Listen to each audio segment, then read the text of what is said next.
कहाँ मर गए सब? जमीन लील गई, साफ सूंघ गई। अरे माई हम ले जा सकेनी। चला रखा है जगह।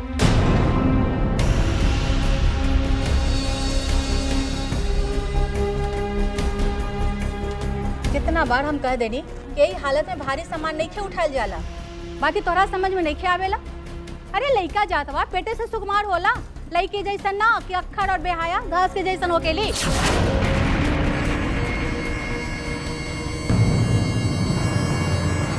लइका जात में तनिको इन्नो ने भेला के बाद बात बिगड़ जाला।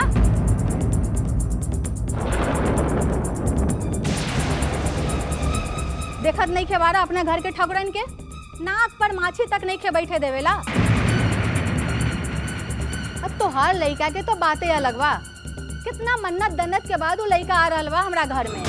ओकर भाग तो भगवान सोने के कलम से लिख के भेजले वारन, सोने के कलम से।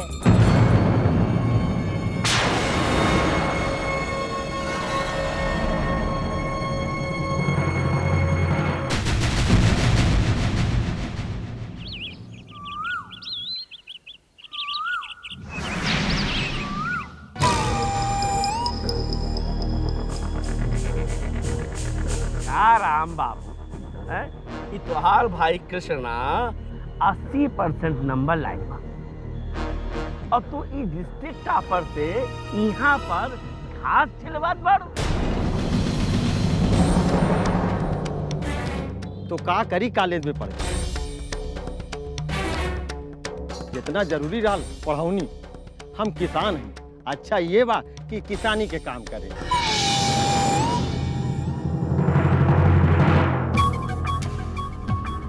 तो तू सोच कैसे ला कि हमार कृष्णा फारसी पढ़ के यहाँ तेल बेचला। ये हम ना होए दे। ये कृष्णा गांव ग्राम का नाम ऊंचा करता। आज से हम ई कृष्णा का आपन छोटा भाई कबूल करता नहीं और इनके पढ़ाई लिखाई के सारा खर्च हम रामचरण यादव उठाए।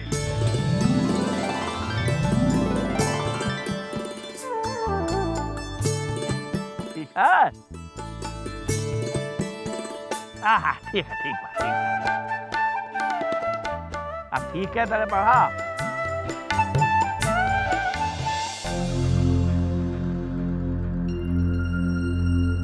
लइके जैसन ना कि अक्खर और बेहाया घास के जैसन होकेली। लइके जैसन ना कि अक्खर और बेहाया घास के जैसन होकेली।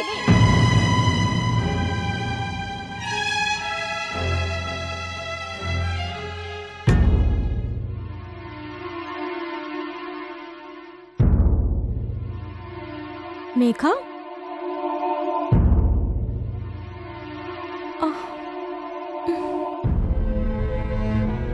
तू कानत पाड़ू?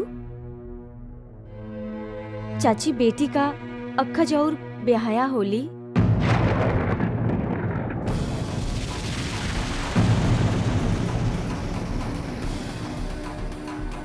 के कहलस? दादी माँ कहली। मेघा, अक्खज और बेहया का मतलब जानत आनी? अच्छे के स्लैग बढ़ा अखज, मतलब जिकरा नाश ना हो सकेला। बेहया ऊ घास हा जिकरा जितना काटल जाओ ऊ फिर बड़ी फिर लहराई। पर बेटी तो बोझ होली ना चाची, ना समझ लोग ये बोलेलन। बेटी घर संसार बनावती है, ऊ बोझ कैसे हो सकेला? बेटी घर की लक्ष्मी कहावेली और ओकर पूजा का परंपरा हमार देश में बा। दुर्गा पूजा, काली पूजा, सरस्वती पूजा, लक्ष्मी पूजा, सब में कन्याकुमारी का पूजा कइल जाला। ई त बेटी के मान बढ़ावे के बात बा कि नहीं? यही से तो सनातन काल से हमारे देश और समाज में औरतों का विशेष स्थान बा। पढ़ले सुनने बानी ना, यत्र नार्यस्तु पूजते रमनते तत्र देवता। भगवानो वही रहलन जहाँ नारी के सम्मान होला। अम्मा चाहता नहीं तुहार लोगों के खातिर एगो भाई जेकरा हाथ में तू लोग राखी बांध सकेलू, जे भाई दूज पर तोहरा लोगों के ससुराल से मायके ले आत। तहार बच्चा के जन्म पर सब कुआं में हींग घोलस, सगुन के थाली उठावस। अम्मा के लागता भगवान बच्चा लोग के प्रार्थना जल्दी सुनेलन, यही से अम्मा भगवान पर खिजेलन। तोहरा लोग पे ना, जैसे वो तोहरा लोग के सुनावेली, जैसे भगवान उनकर मनता जल्दी पूरी कर दे।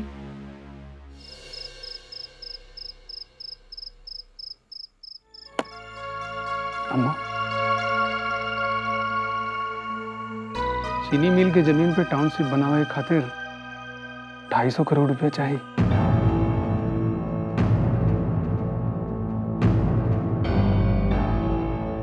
और हमनी के जो जमीन बा ना, ओकर वैल्यू बा सिर्फ 50 करोड़।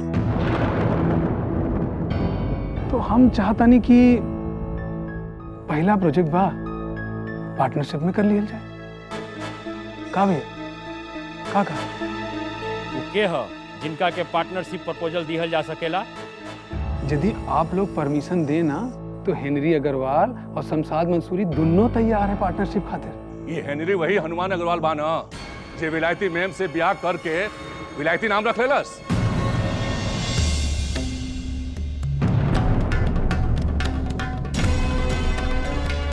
और उस शमशाद मसूरी दुबई के एयरपोर्ट पे ड्रग्स के साथ पकड़ गए रहना। दोनों मगरमच्छ बाड़ा, खा पी ली हाँ और डकरिया भी ना। हम जाना ताड़ी तू खूब पढ़ा लिखा बाड़ा, यही खातिर तू खेती और जमींदारी ना कर सकेला।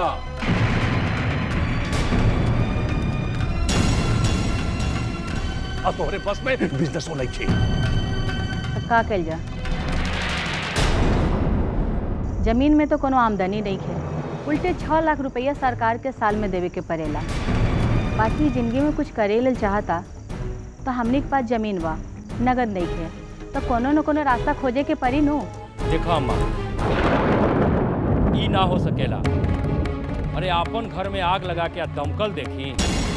ई पार्टनरशिप रणवीर हमनी के मंजूर नहीं है। का हो प्रताप? दिक्कत हो भैया। देखा रणवीर, ये जमीन बचल बा ना वो हाथ से निकल जाई। अब तू कोनो दूसरा रास्ता ढूंढ लो भाई।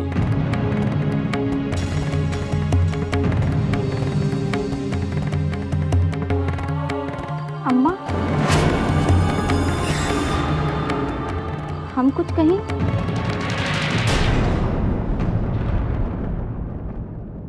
एगो रास्ता बा, 5 करोड़ के पेडअप कैपिटल से कंस्ट्रक्शन कंपनी बना लिहल जाई। बैंक फाइनेंस से प्रोजेक्ट शुरू करना पे इनमें फायदा तो कम हुई, पर बिजनेस तो अपन हाथ में रही। वैसे भी कहनाम बा, सांझा माने सरदर्दी। यशोदा ठीक बोला था। आपन कंपनी हुई तो बलदेव भैया के थ्रू अरबों रुपया चलाई। कहे कि बहुत सारा पॉलिटिशियन अपन ब्लैक मनी शेयर बाजार और दूसरे धंधा में लगोले बाड़ा। अगर हमारा प्रोजेक्ट अच्छा हुई तो पैसा लगई हो।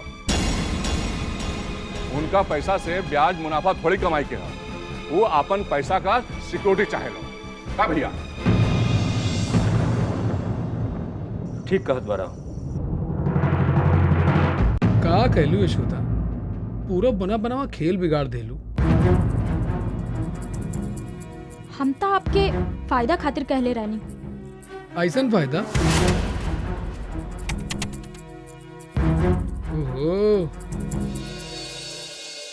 अरे हम एक बात तो कहे भूल गए। मंत्री जी के कहे पे बलदेव भैया को 70 बीघा जमीन दे के चाहत रहल, वो तो हाथ दलदली जमीन वाला आइडिया काम कर गए। और अब प्रताप भैया नवीन दुबे के कहे के एक ठो रिपोर्ट तैयार कर ले बानी, ओके डीएम के दे दिल। और डीएम हम तीनों भाई के बुलाइल बा मीटिंग खातिर। देखा भगवान करी हमारी जमीन तो बच जाई, और ये बाबा बात तुम्हारे कारण। हम तो ऐसे ही कह देले रहनी। तुम्हारे एक सलाह से 70 बीघा जमीन बच गई। अब हमने की एक बात कोनो ना काट सकेला। चिंता मत कर, कहे कि हमारा सपना पूरा करे के बा और हम पूरा करब। और ये कलयुग में जेकर पास पैसा बा ना, दुनिया ओकर मुट्ठी में बा, और हमो दुनिया अपन मुट्ठी में करब। आप दुनिया मुट्ठी में करी, हमके कुछ ना चाहिए। तोके तो ना चाहिए, पर हमरे जन्मे वाला बेटा के तो चाहिए। कैसे कह सकेली कि बेटा हुई? अरे बुच्चा भगत कहत बा और अम्मा कहता नहीं, पूजा पाठ करता नहीं कि बेटा होई, यही से हमहू कहता नहीं। सब ना, खाली अम्मा जी कहता नहीं। तू ऐसे काहे कहत बाड़ू? का हम लइकन के खिलाफ बानी? अरे ये हवेली की वारिस चाहिए ना, हाँ? और अम्मा तो यही चाहता नहीं, बोला इमे का गलत बा? आप सही कहत बानी, ई हवेली किते वारिस चाही तो कर ले दूसर ब्याह, दे दे अम्मा के पोता। ओहो, दूसर भी ये का कहत बाड़ू यशोदा? ता आप ही बताई कि हम का करी। जिंदगी भर एक दूसरे लड़त जिंदगी बिता दियल जाई। अगर तू अग्नि परीक्षा देबू तो हम राम बन के वो आग में जलब। अगर हमरा कोख से बेटिया ही जन्मत बाड़ी तो ई का हमरा दोस्त बा?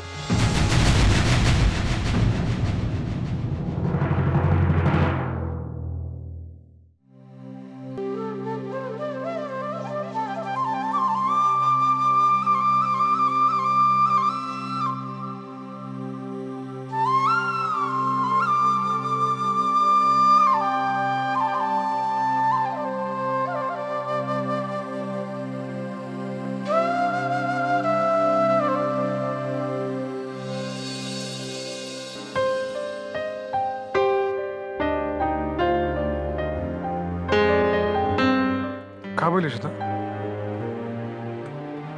कहाँ गुम बाड़ू? हम सोच रहले बानी कि सीमा और नेहा के परीक्षा आ रहल बा। हम वो लोग के साथे बैठ के उनकर पढ़ाई लिखाई भी ना करा सकता नहीं और बहुत देर तक हम बैठ भी ना सकता नहीं और हम इहो ना जान सकता नहीं कि उनकर तैयारी का भइल बा। यशोदा, सीमा और नेहा तो बच्चन बाड़न, तू काहे इतना टेंशन लेता? और टेंशन लेहल तो हर दिन खराब बा। और एक बात बतावा, वो जूनियर कॉलेज में बाड़न की कोनो इंजीनियर और डॉक्टर की पढ़ाई कर रहल बा, हैं? वो लोग जे क्लास में बाड़ी उनकर खातिर उहे पढ़वा। हम आपकी बात से सहमत नहीं थे कि हमका के चिंता ना करे के चाहिए। परीक्षा तो परीक्षा होला और ओकरा के हल्का से कभी ना लेके चाहिए। यशोदा, तू बात के कहां से कहां ले जा लो। हमार तो कहा कि मतलब ये रहा कि तू ज्यादा टेंशन न ला। सीमा और नेहा के तो मेघा पढ़ा देंगे। छुटकी मालकिन, आप ही दूध पी ली। नहीं तो ठाकुर रणवीर सिंह पी जाइए का? हाँ बदमिया। मालिक, हम आपके लिए दूसर ले आत बानी। यशोदा, तोरा से एक शिकायत बा। तू आजकल हमरा के भूल गइल बानी। काहे? पूछ लो अब तक कि हम कैसन बानी। तोरा के पूरा संसार के फिकर बा, बच्चन के फिकर बा, लेकिन हमार कोनो फिक्र नहीं। अच्छा, तो ठाकुर रणवीर सिंह कैसन बानी? और कान ऐसे नहीं पकड़ जाला, दुन्नो पकड़ा। काहे? अरे दुन्नो पकड़े से दिमाग तेज होत बा। बुला गेलू का?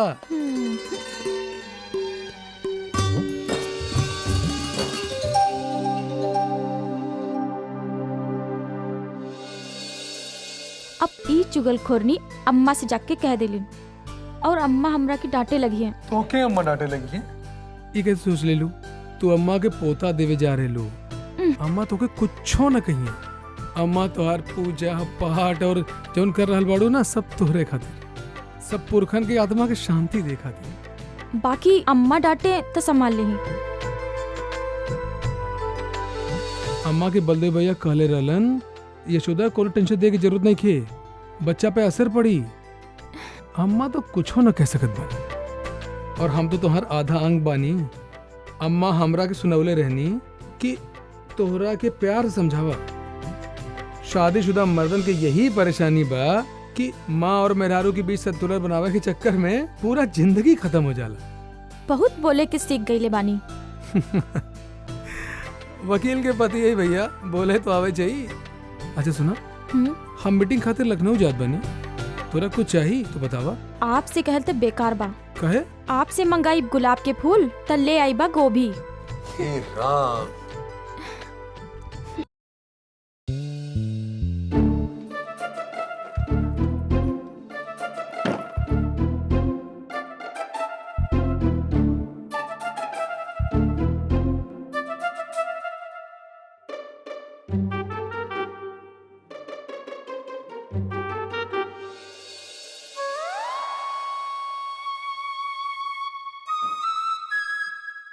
ए बदमिया, ई का कर रहल बाड़ो?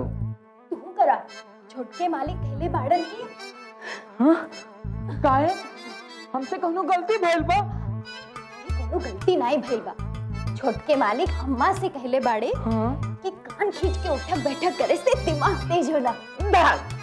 बदमिया, हम तो डर के मारे लगली उठक बैठक करे।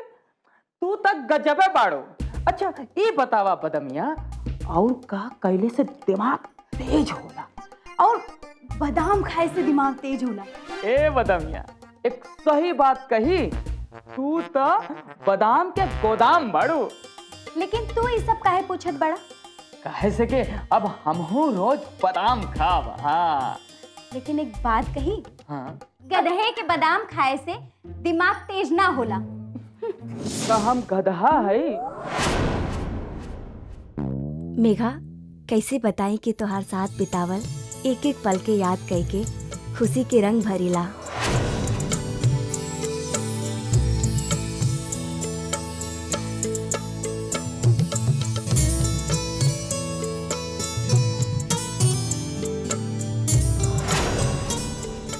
ऊ तोहार हंसल, तोहार भोलापन एक दूसरे के करीब, इतना करीब लागेला कि कई जन्म के संग ह मेघा। हाँ, कई जन्म के संग।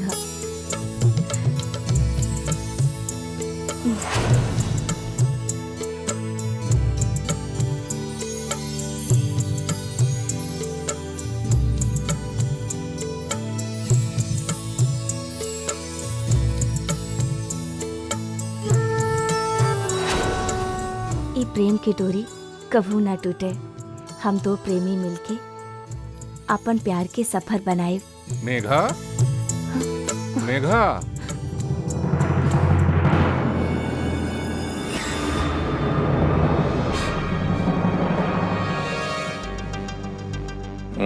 बैठा। कहाँ गड़ा था?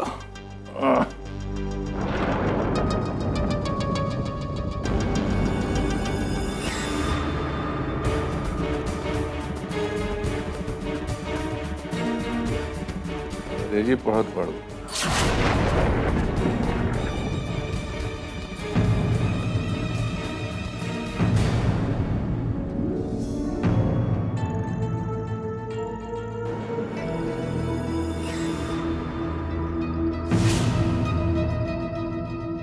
हम तो लोगन के टाइम ना दे सकत बानी, एकरा के हमरा के बड़ा अफसोस बा। बाकी तू ही बतावा कि पढ़ाई लिखाई कैसे चलत है तोहार? इम्तिहान की तैयारी में लगले बानी। अब तो तू सयान हो गए बाड़ू, अब तो क्या तो हम बाहों में लेके बुलबुल जैसे प्यारो ना कर सकीला। आप ते अपने बुलबुल के भुला देले बानी। अरे ना, समय समय का बात है। जब हम शिकार करे जात रहली हाँ तो तोहार खातिर बुलबुल आवत रहली। अब जंगल उजड़ गए, बुलबुल सब चल गई लो। दादा के बड़ा शौक रहल बुलबुल का लड़ाई करावे का। सब समय लिया घरे में। आपकी बुलबुल बड़ा अच्छा लागत रहे ना? हाँ, तोहरा खातिर। तोगे तो बुलबुल बहुत पसंद रहे। हाँ?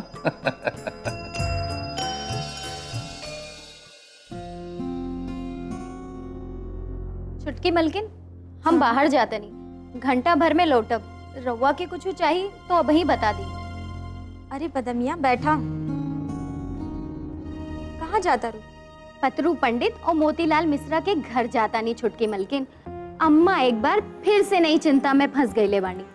हमरा से कहले बानी कि जाओ जाके पता लगाओ कि होए वाले बच्चा माने उनकर पोता के सब ग्रह नक्षत्र नीमन बा कि ना। काहे? वो कहाँ है ना छुटकी मलकिन, गोद भराई वाले दिन घर में पुलिस आइले रहल।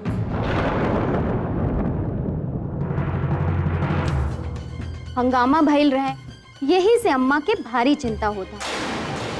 पर हम तो कहा तानी, जन्मे वाले बच्चा के ताकत के जोड़ देखो। अरे मझिला मालिक दरोगवा के थपड़िया देलन और तबहियों जमानत पे छूट गईलन। हमरा ता लागता सिंह नक्षत्र में जन्मी है आपके बेटा। शेर बाप के बेटा सवा शेर ना हुई।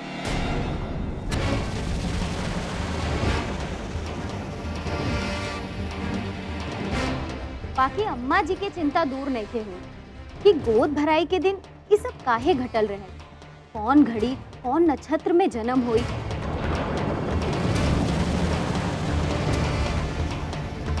जन्म से पहले एक जान ले लेलन, कहीं जन्म के बाद भगवान ना करे। भगवान कुछ ना करेला। राजेंद्र के गोली मारलन भैया जी कि हमार जन्मे वाला बच्चा, और के कहोता कि कौनो दिन खराब होला। जे दिन भगवान जन्मे वाला रहलन का वो दिन कोई के घर में कोई मरल ना हो। जे दिन भूकंप आयल रहे का वो दिन केहू के घर में खुशी ना आयल हो। ये सब बकवास बात बा। अम्मा के ते हम ना समझा सकेली, बाकी तहरा से कहता नहीं, भविष्य कुछ ना होला। जे घटना घटेला वो वर्तमान यानी आज घटेला। जे दिन राजा रामचंद्र सुग्रीव के ओकर पत्नी लौटौले रहना, वो दिन उनकरा के बाली के वध करे के पड़ल। बाली के खातिर समय अशुभ रहे, काहे कि ओकरा के अशुभ काम के फल मिलल रहे। अच्छा मलकिन, अब हम जान पाएंगे।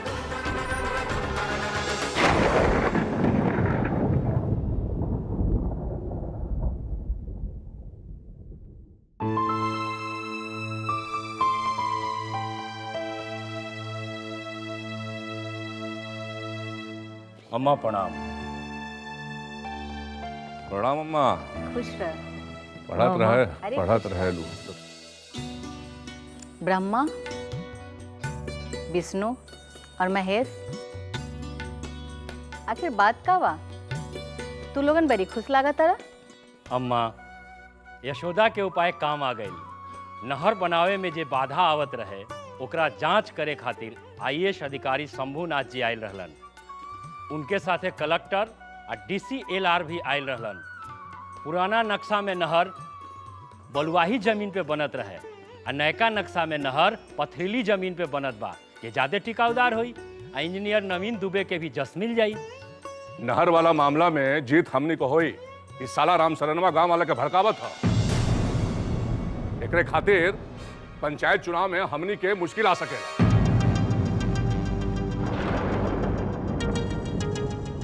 कौनो मुश्किल नहीं भैया, हम कहा था नहीं कौनो मुश्किल नहीं। अरे रमसरनवा अगर डाल बा तो भैया पात बाड़ा। और बलदेव भैया तो घोषणा कैले बानी गांव में एक महिला कॉलेज खोलल जाए। उसे होई आमदनियों होई और वोटों मिली। तो भैया ठीक कहा था नहीं ना? हमहू यही चाहत रही कि दादा परदादा के जस कीर्ति के चिन्ह बनावल जाए। यही खातिर हम रउआ से तीनों भाई आज्ञा मांगे आए थे।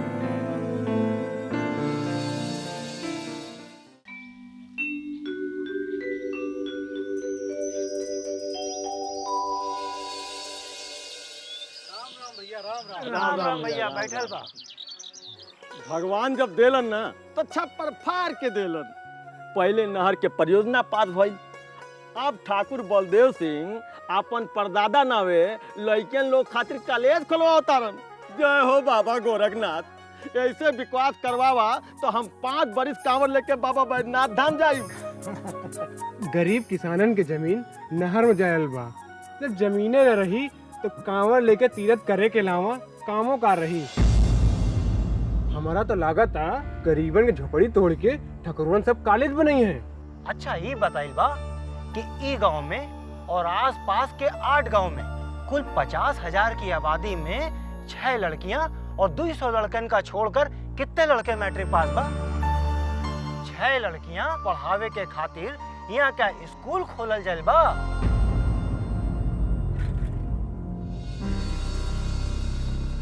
ए हो लड़की लोग पढ़े जाही तो कहा हुई। देखा लड़की लोग के उच्च शिक्षा मिली तो देश समाज और परिवार के तेजी से उन्नति हुई, पूर्ण रूप से विकास हुई। बुझला, ये बात के सोचल जा तू लोग। हम शहर में देखा तनी पढ़ल लिखल लड़की हाथ में मोबाइल लेके चलत अली और उनकर मर्द ताकत रहलन। खाना मिली कि आधा पेट खाए के जिए के पड़ी। हमहू तरकारी बेचे शहर जाइल बा तो का देखित है, आगे आगे मेम चले पीछे पीछे भतरा।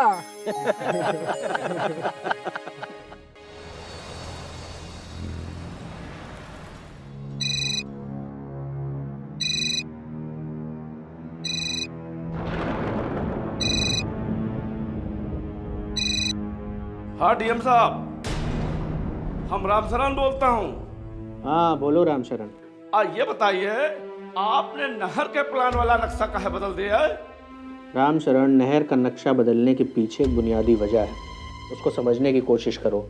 जो पहले नहर गुजरती थी वो बलुई ज़मीन से गुजरती थी, लेकिन अब जो नहर बन रही है वो काली पथरीली ज़मीन पर है। इसलिए बेहतर होगा कि आप लैंड एक्विजिशन डिपार्टमेंट और लोकल सर्वे अफसर को सपोर्ट करें। क्या कहते रहे डीएम साहब? कहते रहे कि घर पे आके मिलेंगे।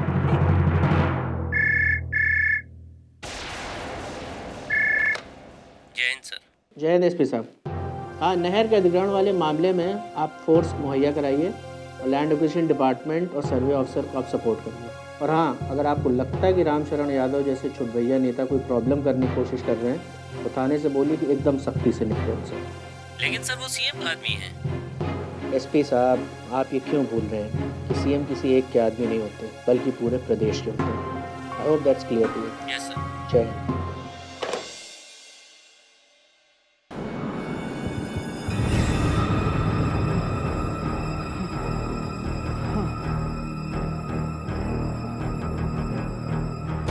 का भइल पुनेला, का भइल?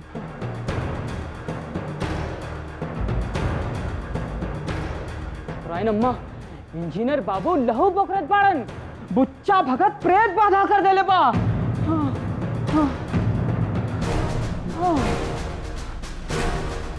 ठीक बा, तू जा। पड़ी।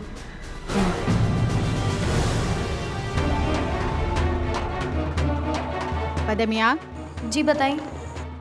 तू जमुना के घर जा और जाके कह दे कि बुच्चा भगत के आपन जो टोन जा कैले बा वापस लेवे खातिर, ना तो हमरा से बुरा केहू न हो। जी।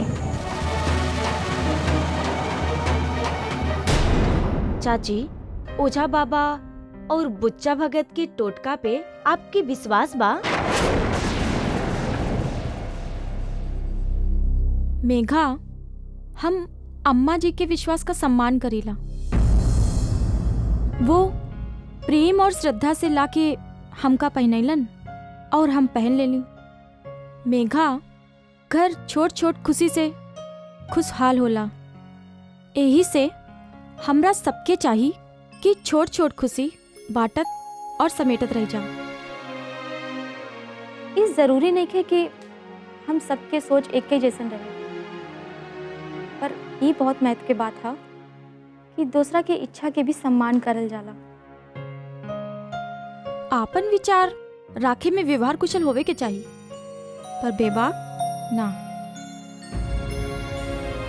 जब तक बहुत बड़ कारण ना होके केकरो के मन दुखाए के ना। सबके खुश रखे के चाहिए, समझी?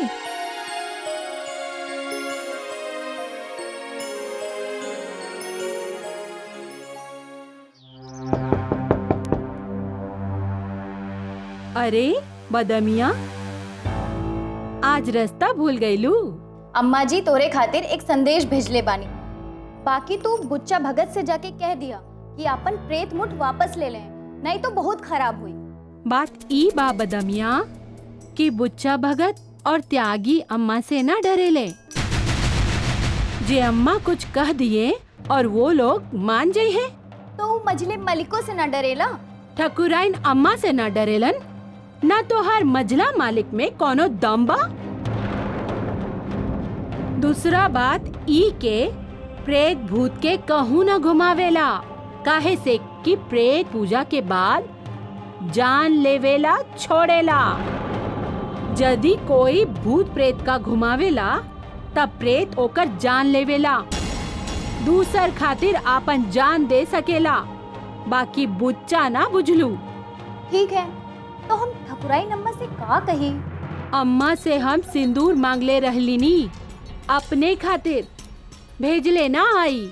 उनका के कह दिया कि प्रेत भूत वापस हो जाई, इंजीनियर के जान बच जाई, बाकी ऊ अपन आशीर्वाद के संग सिंदूर तोहार साथे भेज दी है। ठीक बा, हम अम्मा से कह दे। लेकिन जमुना, एक बात बताओ कि जे आदमी अम्मा से ना डरेला, मझले मालिक से ना डरेला, तो हर बात कैसे मान जाएगा?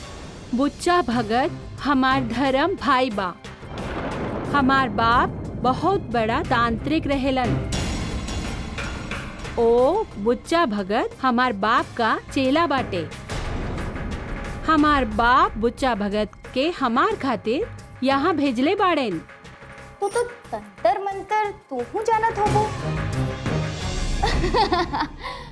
तो अब हम समझी तू कैसे हमरे मझले मालिक के अपने जादू टोना में फंसाए रहली बानू। अच्छा ठीक बा, तो हम जाता नहीं, लेकिन हाँ तू अम्मा जी के कहा जरूर कर दिया। बदमिया अम्मा से जाके कह दिया कि काम हो जाई। एक बात और, सिंदूर प्रसाद हमरा के ला दिया।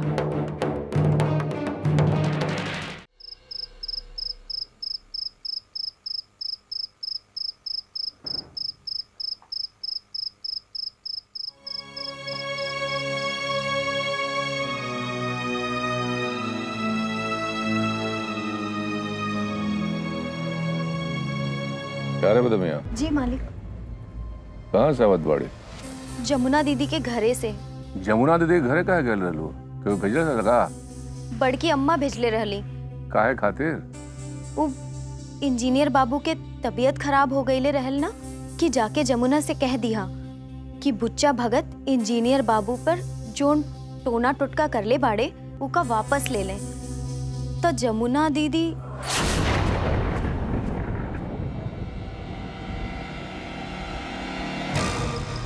हाँ का जमुना का बतौलस बतावा? जमुना दीदी कहली कि सब ठीक हो जाई, लेकिन जाके अम्मा से कह दिया कि वो प्रसाद और सिंदूर जल्दी से भिजवा दी है। जमुनिया अम्मा से प्रसाद फूल काहे मंगले रहल? अच्छा सही बात बा। ठीक है, तू जाके अपन काम करा।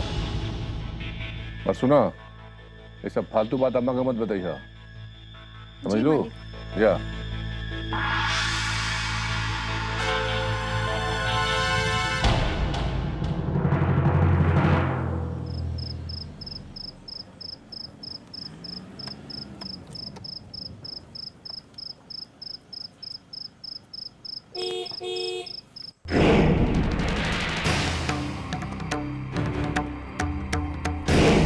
पाखंडी बुच्चा के घर काहे गए रहलू? तो हर इंजीनियर साहब के जान बच गई। अरे वो फोकट का शराब पी के बीमार पड़ा रहल। बुच्चा लुच्चा का कोनो भूत प्रेत कमाल ना रहल। ऊ हमार धर्म भाई है ठाकुर। अरे ऐसे पाखंडी कोनो धर्म होला का? कान खोल के सुन ला, आज के बाद वहाँ जइहा मत। और ये बतावा, काहे मौका बे मौका अम्मा से तू सिंदूर मांगत फिरलू? यही से कि हम अपन बच्चे के ओकर बाप के नाम बता सके। का?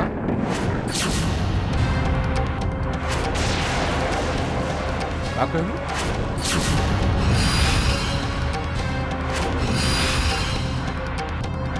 ठाकुर खानदान का तकदीर चमकल बा। ई बार ठाकुर खानदान में दो बेटा जन्मी। हमार तीसर महीना पूरा हो गई।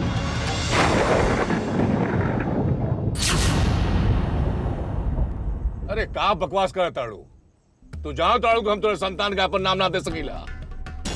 बेटा हो गई, बंस अपने आप चल गई। ई त विधि के विधान बा ठाकुर। अरे कैसे बेटा होई?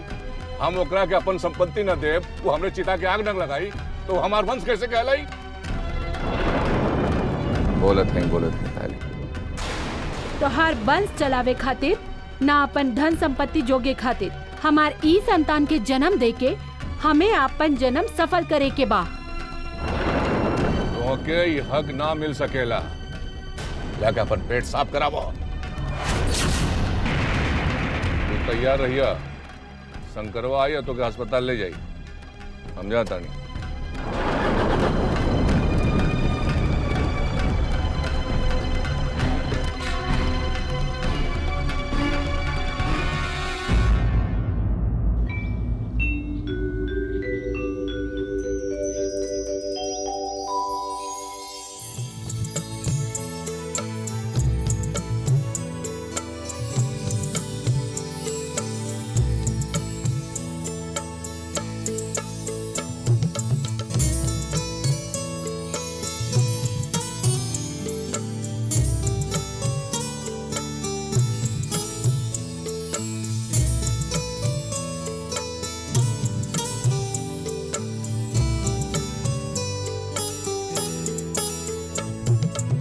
मेघा,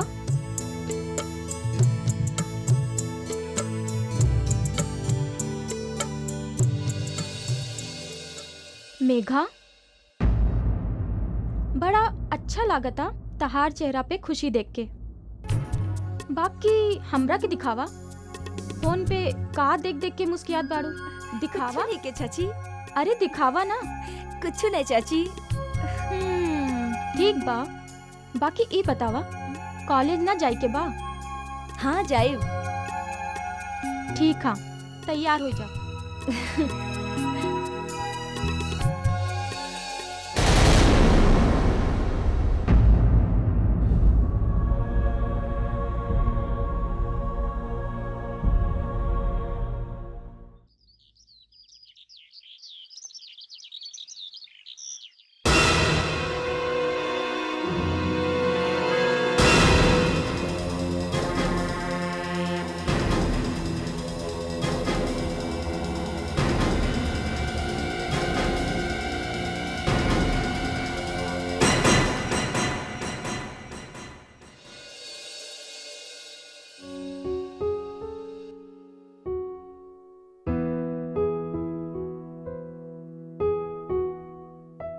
कहाँ भइल?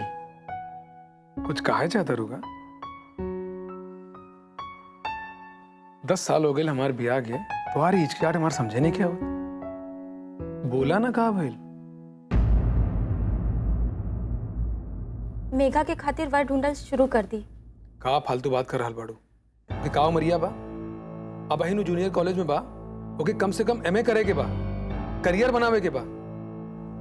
और तू तो ठीक करे जाने लो कि आजकल करियर के कितना महत्व बा, और अगर ज्यादा पढ़ी तबे तो ना बढ़िया लड़का मिली। हम आपकी बात से सहमत बानी। लड़की लोग जब आईना में बार बार अपन चेहरा निहारे तब वो अपन चेहरा ना बल्कि अपन आँख में सजल सपना सजावेली। बाकी आप लोग की सोच से लागत आ कि इमें लगे कोनो बात नहीं के। जब मेघा पैदा भइल रहेल तो भाभी कहत रहलन कि हम मेघा खातिर कलेक्टर लड़का खोज।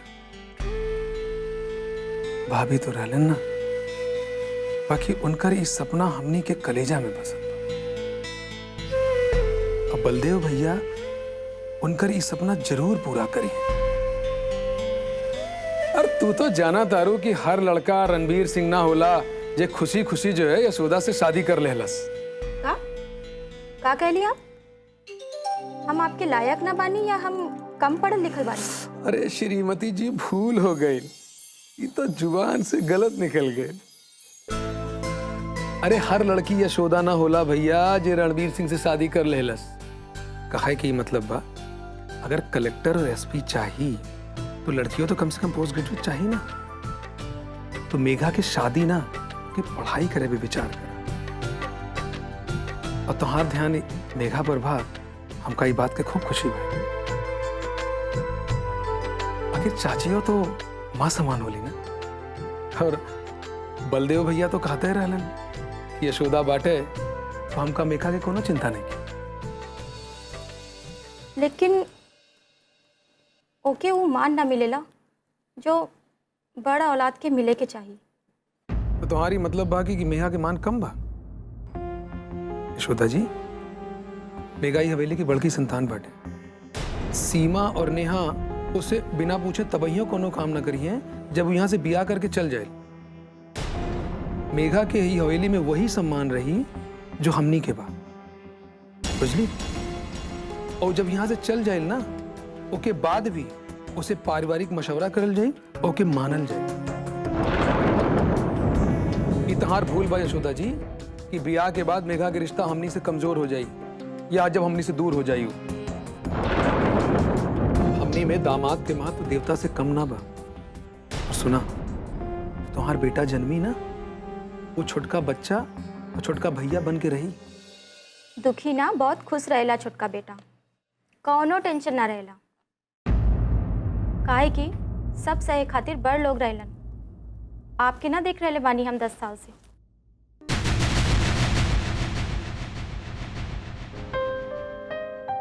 अच्छा आप काम करी, हम सीमा और नेहा लगे जाता हैं।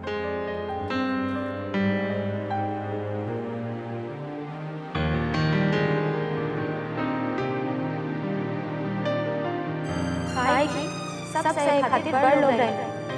आपके ना देख रहे बानी हम 10 साल से।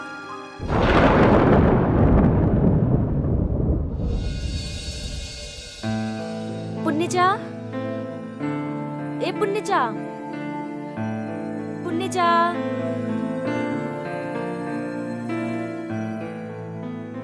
का बात बा बबुनी? पुण्यलाल तो निसाबत पूजा में गए रहलन, देर से आई हैं। तो का हमहू कॉलेज देर से जाई? हमार रिक्शे वाले के बुलाई। एक दिन कॉलेज न जाइबू तो का हो जाई? सरकार गिर जाए कि देश रसातन में मिल जाई?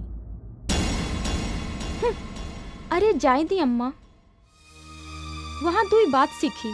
यहाँ ता एनहर से ओनर भटकत दिन जाई। ए बदमिया, तू बुला देना रिक्शा वाला के, ओकर घर देख ले बाड़ू ना? हाँ देख ले बानी, पर ओकरा सही टाइम से आ जावे के चाहिए ना।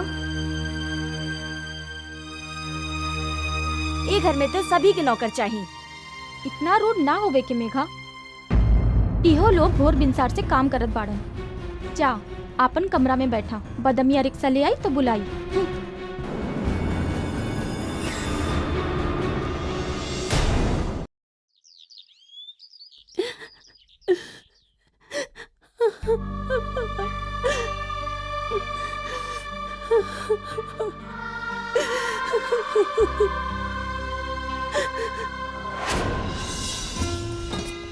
आहा, ये स्वर्ग हमका ऐसा लगे ये इतना सुंदर।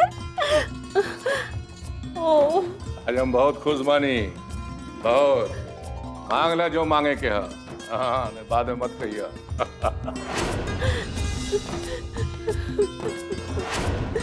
आज हमू जमुना के देखे चाहता नी, जेकरा से हम पहला पहल मिलल बानी। दारुण कथा, भीषण भालो। आज आप हमरा के जीत ले ले बानी, हम आपके कर्जदार बानी। ना जमुना, सच तो ये है जमुना कि मर्द बहुत कमजोर हो और औरत बहुत ताकतवर। शरीर ना जमुना, मन सुंदर होला। मन तोहरा से पहले भी हमारे जीवन में बहुत औरत आई, बाकी तोहरा मिलने के बाद हम औरत के समझे का बुद्धि पहले हो।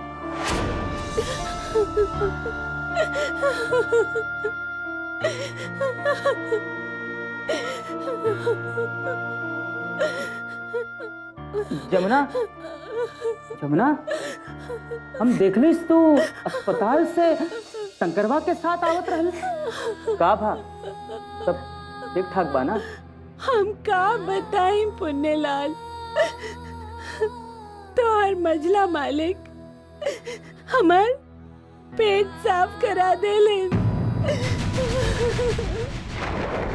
हमके माँ ना बनने देलन। अब हम क्या करी? अरे इनका जमुना, हटो हटो दूर हटो। तू तो हमको छू दे लू। अरे हम तो अशुद्ध हो गए। हे भगवान, और ये प्रसाद भी।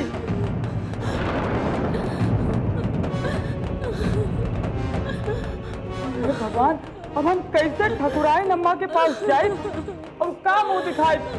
राम राम राम राम, शुद्ध हो गया, शुद्ध हो गया।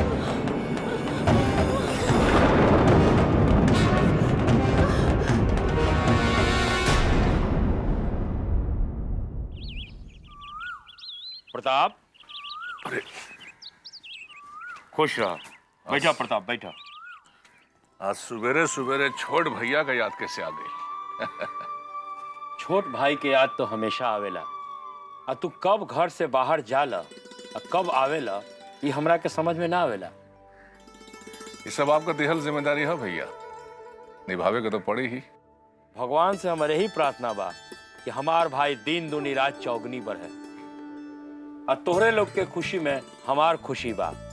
हम तो यही चाहे कि हमरे जैसन भाई सब लोगन के मिले।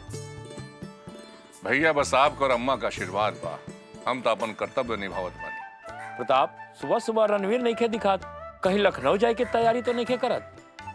सब तैयारी हो गया भैया, इंजीनियर से बात भी हो गया, बस आप लोग के पहुंचे का देरी बा। प्रणाम बड़के भैया। प्रणाम। प्रणाम छोटे भैया। कुछ रहा ये लो भैया।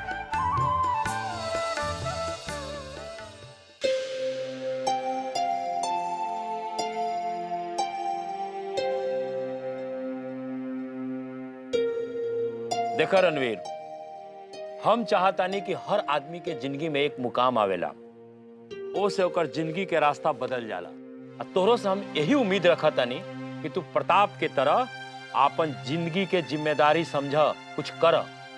भैया, आप और प्रताप भैया हमार मार्गदर्शक बने और आप तो हमार आदर्श हवन।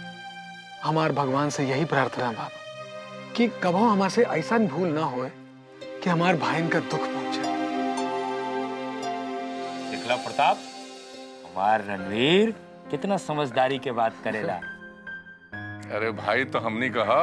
हाँ है रणवीर, सब तैयारी हो गई? हाँ भैया। क्या बात है रणवीर? भैया, बड़के भैया तो हमारे साथ हम चाहिला कि यशोदा। रणवीर, बड़ भैया के रहा तू चिंता मत कर, हम बानी ना। चिंता की बात नहीं खे भैया, चिंता हवन अम्मा के।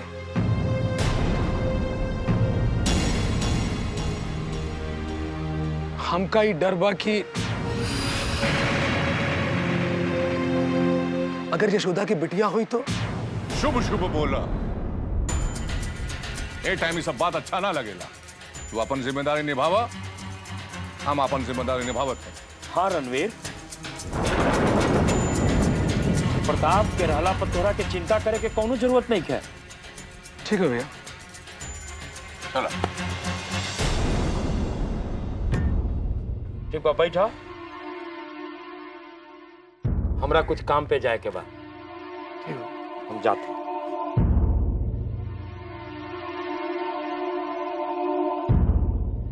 ए दुर्गा मैया, हमरे यशोदा की रक्षा करिया। अब सब कुछ तोहरे हाथ में बा।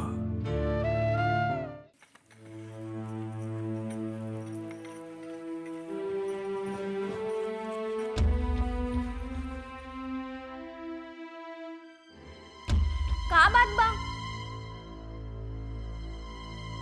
मुंह तो ऐसे लटकवले बाड़ा, लागत कोनो मेहराज जुतिए ले बिया। अरे तो कुछो ना बा, ओकरो से बड़ घटना घटलो हमरे साथे। अब क्या बताई, चला जाए ना। अच्छा बदमिया, ठकुराइन माई घरे हुए अंदर बानी। हाँ। का बात बा, तबीयत ज्यादा खराब है? ए बदमिया, तू हमारे काम करबू? जाई के ई फूल प्रसाद ठकुराइन माई के दे देबू? ना, हम ना देब। हमेशा अपन काम हमरे पे थोपे के आदत बनवले बाड़ा। एक तो लेट आइले बाड़ा, तगड़ो बहाना बना लिया। अरे तुम समझ ही नहीं खे, ई प्रसाद तू दे देबू तो ठकुराइन माई फेंक दे हैं। तो का तहरे के साथ हमहू के लादगारी मिली। और तो ये भगत जी के दिहल प्रसाद फेंकवावे के काहे चाहत बड़ा? यही कैसे एकर असर अब खत्म हो गल बा। हाँ, और हम असौच के घर से आ रहल बानी।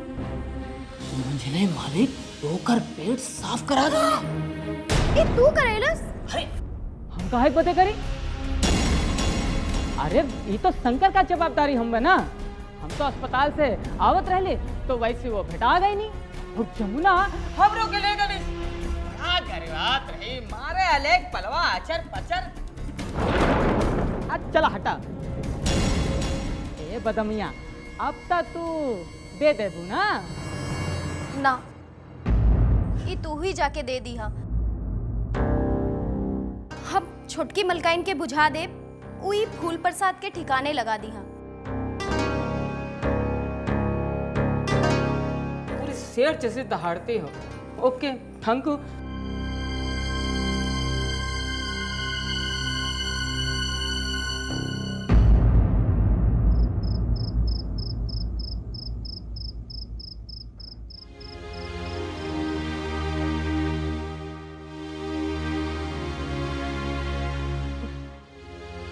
सॉरी कृष्णा, आज हम ना मिल पैली।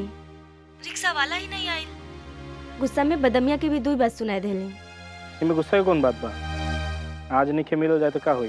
बात थोड़े टूट जाए। वैसे कल तो मिलते हैं मंदिर के हुआ। हमके ते पता ही नहीं चलल कि हमको कब गुस्सा आ गई। चाची और अम्मा का सोचत हुई हैं? अभी फोन रखत है, मौका मिली तो फोन कर।